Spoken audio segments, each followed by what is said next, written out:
Welcome to Quantum RX, the podcast that teaches you how to move beyond stuck emotions and trauma for mind, body, and spirit healing. I'm your host, Dr. Stephanie Davis. So today's going to be a tough one.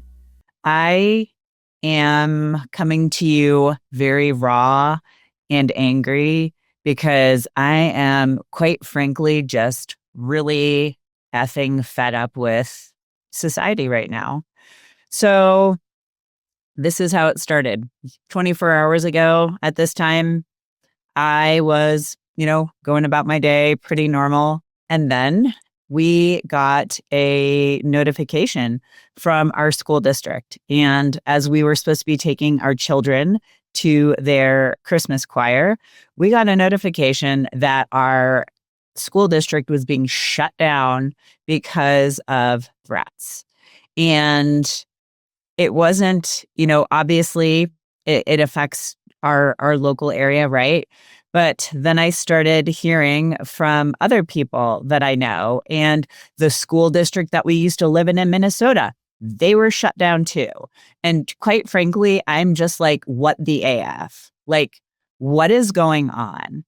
I have so many levels of anger that have built up over this collective issue, and I'm probably not going where you think I'm going to go with this.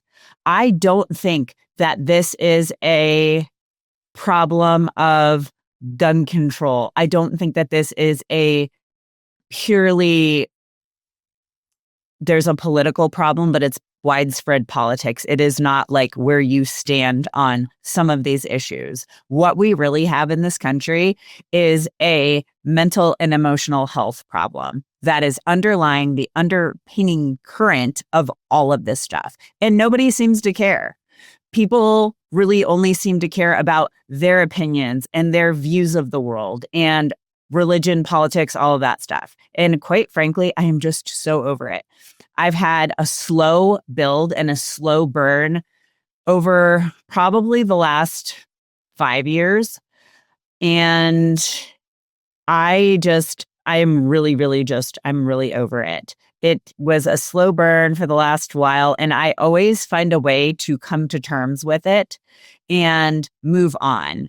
But quite honestly, I am just sick. I'm sick over this. I'm sick of watching this stuff happen. Just a couple of days ago, today is December 16th. Just a couple of days ago, we had that mass shooting in Bondi Beach in Australia. What? Over religion, right? Right. So we've got all of these things going on here. Just the other day, again, it was Brown University.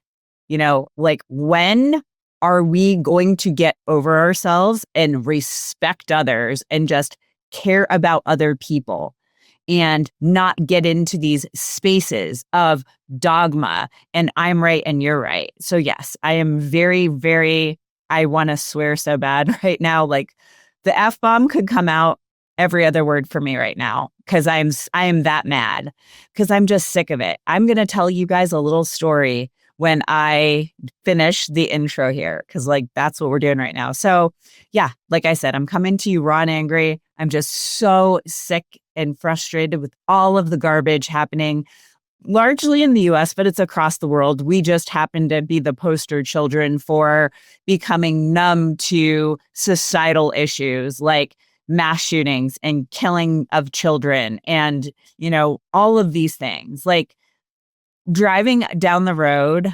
seeing a flag at half-mast, I used to be like, oh, what's going on? And now I just assume that it's another one of the many things that happens. People getting shot out in broad daylight. Like, is there really a safe place anymore? Clearly schools aren't. And that's a whole other can of worms. Are we really safe anywhere? We've had these issues happening at venues like outdoor venues, concerts. It happens everywhere. Malls, parks. I've seen a lot of stuff coming out like in Austin, Texas too. I've got a lot of friends down there. I don't pay attention to the news just because of this, but because collectively, I don't want all that negative sewage in my brain. I also, most of the stuff that I'm seeing is because of my friends sharing stuff. But it's really hard to ignore what is going on, right? And I'm not ignoring it. I am just saying, like, I choose not to go looking every single time for all of the crap that's happening in society. I'm really just over it. And I would say that I think we collectively across the world, but very much in the United States, are ruining society and the world with our obsession over religion and politics and having to be right. We are tearing apart the fabric of society and our country. And I'm just super, super over it. So today we're going to talk about just that. Our modern politics and religion ruining society. One could say that this has been a problem over time, and yes, it has, but I feel like we are hitting a pinnacle. We're at a tipping point where something has to change, and it has to come from us. So that's number one. Number two, how to start healing the wounds and moving forward. And I'm going to say this is just a small suggestion and a tip of the iceberg, because real transformation is going to take time and it's going to take effort, because we have to change societal behavior and norms from top to bottom, bottom to top. Like, nothing, there's nothing else that, that is just what we have to do. So we're going to talk about these things.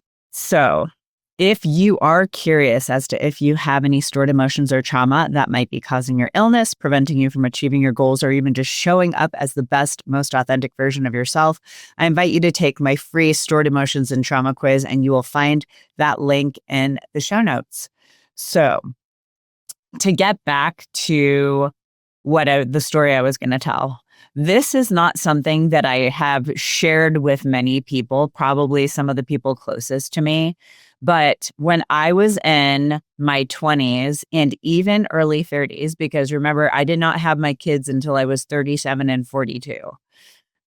I did not want to bring children into this world because I thought it was a complete, total, utter shit show. And sadly enough, I feel like it's gotten worse, which crazy, because back then in my 20s, so this was like 25 years ago, like when I was like 25 to I'd say 35. So 15 to 25 years ago, it was nothing like we have right now, what we're experiencing right now, right? I mean, the level of dysfunction in our society is at an all-time high. And so I really did not want to bring kids into that. Or, I had conversations with my friends and I was just like, I really, really don't. I'm like, I don't think that this is a great world to raise kids in. And good Lord, I didn't know how prophetic my words were at that moment. And I will say this, I think what's really sticking in my craw right now is the fact that this is affecting my kids. My son came down last night and he's 12, he's almost 13. And he's like, Mom, I'm scared. And I'm just like, again, what the AF? This is the world that we live in. And I know, because I've heard from other people, that this whole attacks against schools was happening not just here locally, but like I said, in our old school district in Minnesota and other places across the United States. But I'm like, what does that say about society? What does that say about society? Like, our kids, instead of doing like tornado drills or blizzard drills or hurricane drills, are doing active shooter drills in school. They're doing lockdowns. My kid's school had a lockdown yesterday, and I asked my daughter, I'm like, was it one of the planned ones, or was it, something that was actually supposed to be real? And she's like, I think it was real. We were kind of huddled over in the corner for 30 minutes. I will say this, I have not fact checked that, but even so, the fact that we haven't heard about it from the school bothers me. I will say that the school did end up handling, the whole, we ended up not having our choir concert last night. That's fine. And I was happy about that, because I was like, what are we doing going to this concert when you're shutting down school for the next day because of a threat that they thought was credible? So that is why I'm like really, really, really angry, because yes, it's one thing when things are affecting adults, and that is a whole other situation that we could talk about and break down, because our adults, most of the adults in the United States, are not mentally well. What are we doing? We're raising children that are not mentally well, and they don't feel safe. So what's that going to do to society? So many things, so many feelings on all of this. I am frustrated on so many levels because we just can't get over ourselves. We can't get over ourselves enough to do what's right. Right? It's funny because everyone loves to throw Jesus out there. But I would say this to everybody listening. Jesus did not behave like people behave now. He was a champion of the poor and the downtrodden and people who needed support, even if they were doing bad things. Right? That's not the way people act now. People are very righteous and they're like, I'm right and you are wrong. All of this is you being used as a shield. It's a deflector of separation. It's a divisive tool. And I am just over it. So we're going to talk about that first topic. Our modern politics and religion ruining society. I will tell you my opinion on this. I feel like they are, because if we could erase that from society, this like strong, I have to be politically right, or my religion is right and yours is wrong, I think that we would be in a much better place if we were to eliminate those two charged aspects from society. And we were able to, like I keep saying, get over ourselves and come together. We would be in a better place. So we're going to dive into that a little bit, because people, I will say, I feel like I've seen a slight change in some people. Some families are like, oh yeah, we've decided to put that stuff aside and come together because we love each other. But there's a lot of people who are not doing that. And I would even say within some of those circles that are saying we're still willing to come together, it's not happening in a totally copacetic, situation. I'll give you an example from my family. I'm not going to say exactly who these people are, but I am so sick of hearing relatives say, not to make this political or to bring up politics, but blah, blah, blah. That is just disrespectful. That is telling me that you don't care how I feel about this whole situation, but you still have to put your ideas and your foot forward. It's funny because I was thinking about this the other day. I'm going to start calling people out on that. And I'm going to say, that's just disrespectful. It's kind of gaslighting, low-key gaslighting, because again, it's like, I know you don't believe what I believe, but I'm still going to keep saying what I believe in hopes that you start to believe it. So no, that's not happening anymore. And I can tell you, I have talked to many of the clients that I work with who, and this is, functional medicine and the emotional trauma work, all of those people, and like collectively, who say something similar. It is just, we need to get over this. We need to put aside our righteous views and beliefs for the betterment of society and our children especially. And so that's my second point, being able to be respectful enough to be just beyond respect, just like caring enough about other human beings to be like, my beliefs are mine and your beliefs are yours, and that's okay. And not having to make every single thing we do in this world about politics and religion, because it really is ruining our society. And it's bleeding into our kids. It's like, I feel like you can't go anywhere without seeing all of this stuff, all over the place, or have conversations without it falling into these spaces. I will tell you, I've curated my world so that most of the people I am around most of the time are not in these spaces. They are people who agree to disagree, people who respect each other, and people who still treat each other with kindness.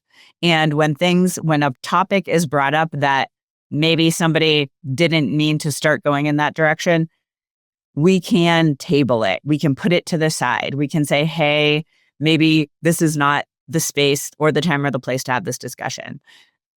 That's amazing. I am just like, especially, I hate to say this, it's widespread, but I feel like, interestingly, it's a lot of like people that are older than me. Some of the, especially baby boomers, just can't get over it, like no matter what side of the aisle they're on. I also feel like it's very much depending upon where you live, younger generations too. But I'm just like, and a lot of it is just individual people too, right? It's like you find your pockets of people, and that's what I'm saying. Like that is what I try to curate. It's unfortunate that I have to kind of curate my life and curate the people who I'm around, but I really don't want to be around people who can't show up with kindness, who can't show up with respect and love in their hearts. Like really, really just over it. And like I said before, I feel like it's bleeding into our kids. It's a particularly where I live right now. And I don't think it's any secret to people who know me really well where I live. I don't love it. I don't love it because I feel like, and this is, I'm not indicting anyone here, but what I will say is if you are in my particular area, not white conservative Christian, you are the other. And it's very loud and profound here. You have to do, and it bleeds in, like I said, it's bleeding into the kids. People are like, so I will say it's very evident in the schools here, but even in the homeschool communities, I talk to moms all the time who are like, I homeschooled my kids, because of certain beliefs, but also to protect them from certain things that are happening in the world. But they're finding that they're being bullied by the secular ones are being bullied by their Christian counterparts. So again, we're going to go back to, are you really acting like Jesus? And if you have a problem with what I'm saying, I'm going to tell you two things. A, check in with yourself. Where is that coming from? Where is that disdain for anything that's different coming from? A lot of this stuff is deep-seated beliefs that were given to you in childhood or some trauma that you had that may have like twisted how your beliefs are. And that, I would say, dive into why that's happening. Dive into why you believe this way and be honest. Be honest with yourself, because that's something that a lot of people don't do. They don't have honest check-ins. And then I would also say, if you don't like it, we're in a free country, right? You don't have to listen. But I would say, I would encourage you to maybe start considering how you can make the world a better place and get rid of this division, because it's fascinating to me that we're in a space where, if you are not a part of that group that I just mentioned, you are other. And I was having a conversation at a Christmas party this weekend just about this. And it was a person, and I'm not going to say like who they were, but this person and we know each other to be a safe space for having these conversations. And so she and I were kind of over in a corner and we were talking about this. And she and I know that there are certain people that we will choose to talk to or confide in or even hang out with in our community because we know that this stuff isn't going to come out. And we got deeply into the conversation of being other, even though people see us and they see that we're white and they assume that we are good with all the stuff that happens down here. But I am not. She is not. And we are trying to teach our kids to be considerate, to be respectful and kind, regardless of what somebody's beliefs are, what their politics are, what their religion is, what their skin color is. And obviously there are many other factors that go into that, right? Financial, economics, all of the things. But she and I were saying how we are actively trying to do that, but it's very hard because our kids are constantly being told, you're different, you're other. And I will say this, because of I'm not upset at the way I was raised, because I think it gave me the foundation for where I'm at right now, right? I was raised Catholic. I went on to study world religions and philosophies.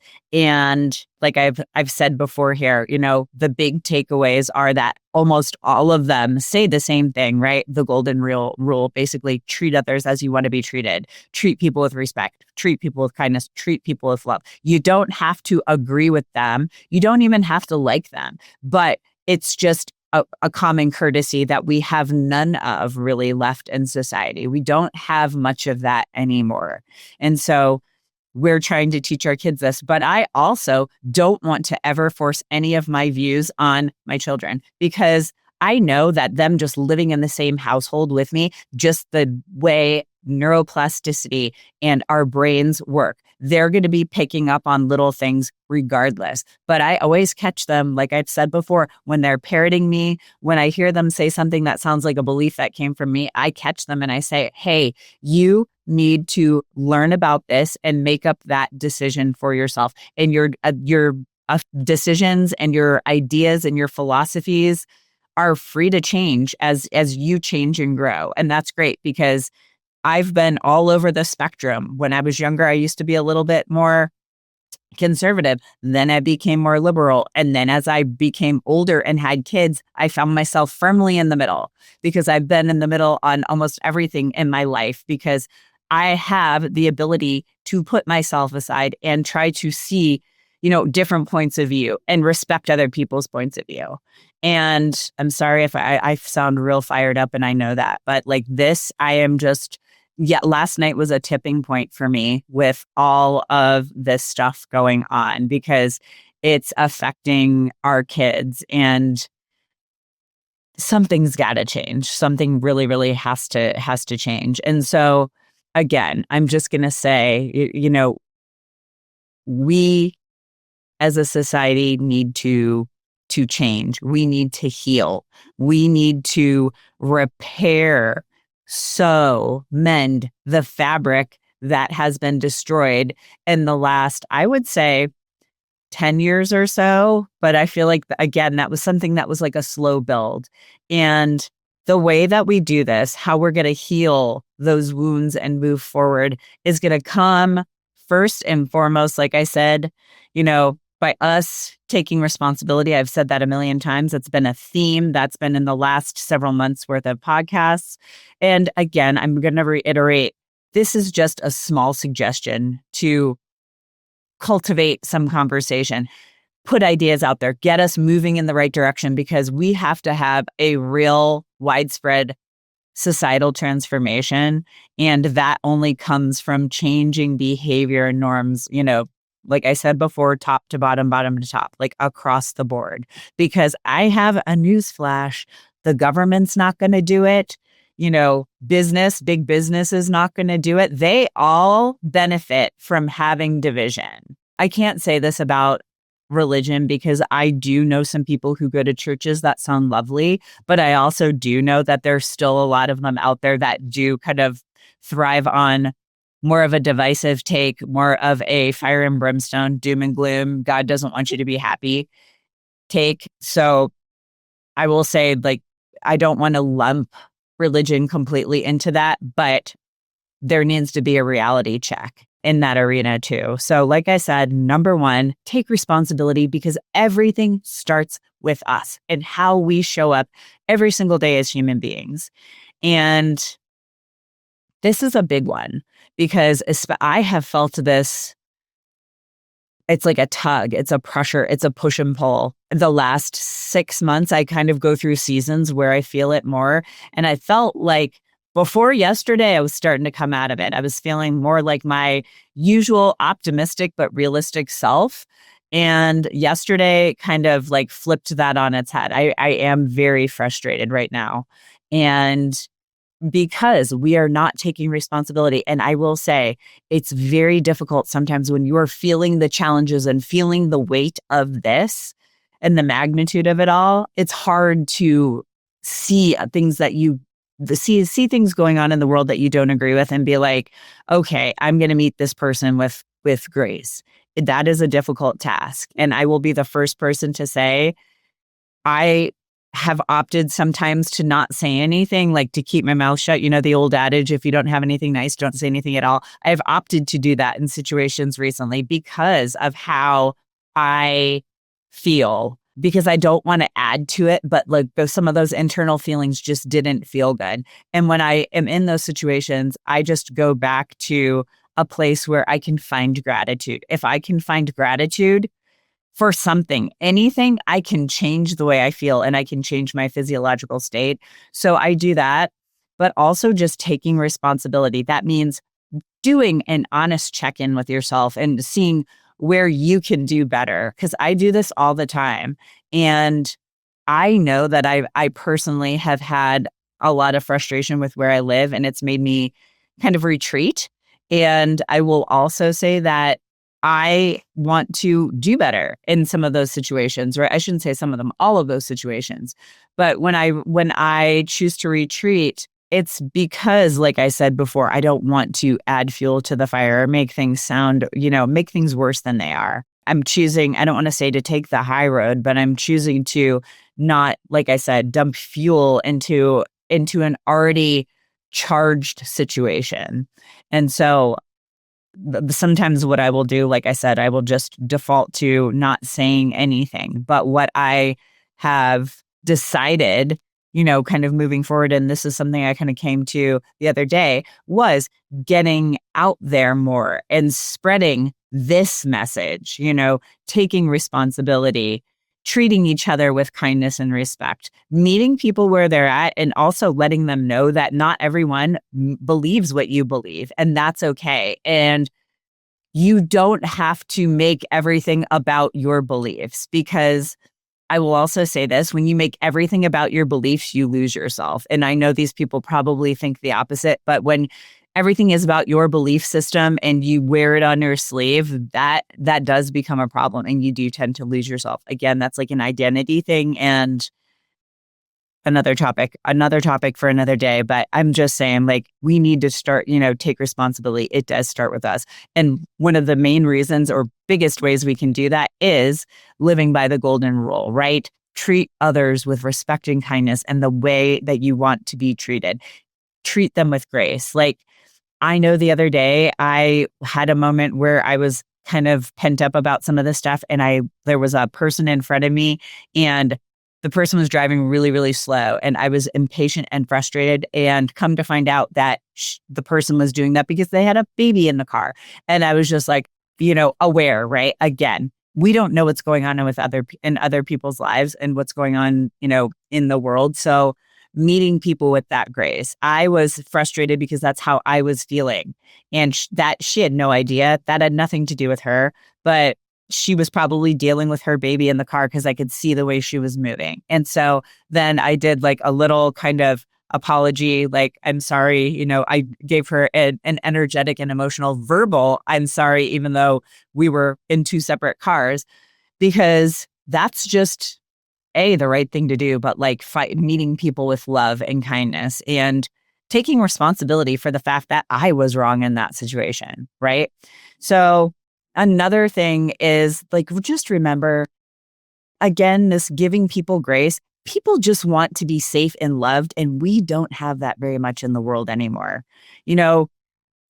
Out in the greater society, but even in homes, we forget that not everybody has a safe home to go to.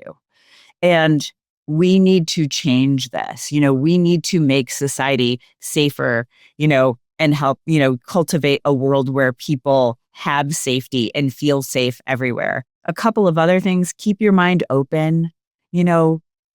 That is one of the things I know that I have valued in myself my whole life, is having an open mind and willing to listen to other points of view, because it helps me evolve as a person. And I think it is a very underrated skill, a very underrated just piece of the puzzle anymore. So if you can do that, again, keep your mind open, be willing to meet people kind of where they're at and walk the journey with them. The last one I was going to say is, we societally need to stop being reactive and be more proactive. And where this fundamentally starts is taking emotional health and mental health and self-care and well-being seriously. And I'm really highlighting the mental and emotional health here. Like, that is the main crisis in our country, is the mental and emotional health piece. And well, it's becoming a little bit more, I'd say, acknowledged we're still not doing anything meaningful to, change the situation. I would say that all of these things going on in the world are not because of, you know, gun control and politics. Yes, there's that charged atmosphere there. Religion, some of these things are happening because of religious ideology. The fundamental piece of that is if anyone who's actually lashing out and doing these things or making threats, they are not mentally and emotionally well.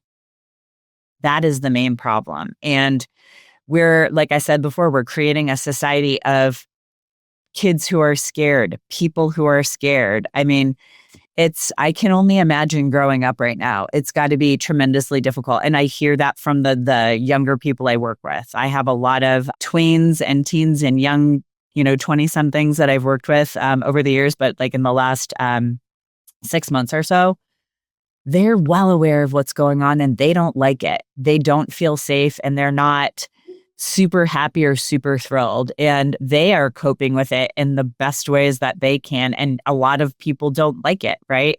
But I will say I respect the fact that they call these things out. They call out the fact that we are an emotionally dysregulated society. We don't hold each other accountable. There's no accountability for, people's actions. They are trying to make change in this world the best that they can and handle it the best that they can.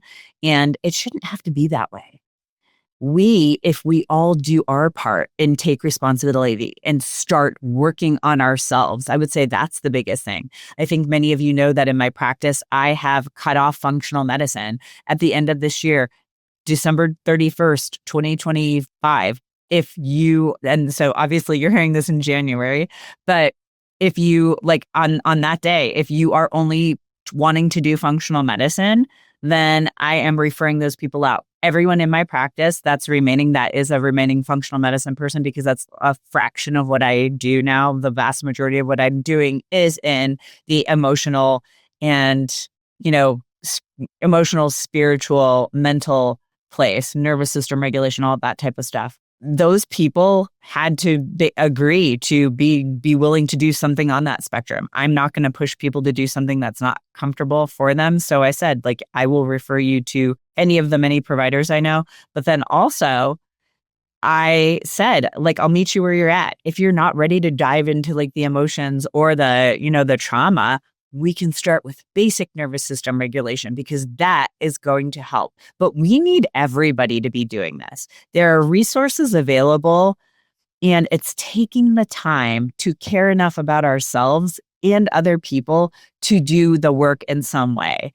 And I would also say, yes, some people can't afford that. Even if they're, some people have a free copay, some people don't have insurance. Start off with a book. Although I will say, reading all the books that can help, eventually doing some kind of work is going to benefit you. And if you can't afford to do the work, there are resources online. Find those. Find free groups that are around you. Find a friend that is emotionally solid and that you can have conversations with and that you trust, more importantly. Find ways to allow this to happen, but bring your changes to the world, because that's how I started off too. I started off reading some books and listening to some speakers, because back in the day when I started my journey, we didn't have podcasts and, talking heads all over the place. We were reading a lot of stuff. So I started there. Then I started doing some basic, kind of basic work, like some talk therapy, MDR. Then that gravitated into a lot of the deep emotional and trauma work that I've done in the last, 5-6 years. And so it is a journey. I'm just saying, take the first step. Help be the change. Take responsibility, because it starts with each and every one of us. And if we want to make this world a better place, we need to be the change. It needs to start with us. And I thank you right now. I'm going to thank you. I am beyond grateful for you listening to this. And I hope that you can take some nuggets from it and just sit with what I said, see what resonates, what doesn't. I would also say this, please don't make this about, deep state stuff. Like if I know some people like to comment or send messages, I don't care about, the politics, the deep state stuff, the conspiracies. There's all sorts of stuff out there, right? I don't think we will ever know the truth about a lot of things, even though there are people saying, well, this is it. It's a redacted, government document. It also might be something that they want you to see, right? There's lots of ways to look at all this stuff. Please don't comment about that. This is not what this is about. This is about just us being humans, caring about other human beings. And that is really what I want to leave you with. And I'm truly, as always, I say, I send you lots of love. I am sending you lots of love, so much love, because there are so many people that are hurting right now. If you made it this far, I truly appreciate you. Remember, knowledge is just the beginning. Taking action is what truly sparks change. If you're overwhelmed and don't have enough energy to make it through the day, I invite you to book a free 20-minute coaching call with me. It's a no-obligation chat where we can discuss your health goals and how I might be able to help you achieve them. Visit the link in the episode description to book that call. Until next time, keep striving for wellness, and remember, you have the power to not just survive, but thrive in motherhood.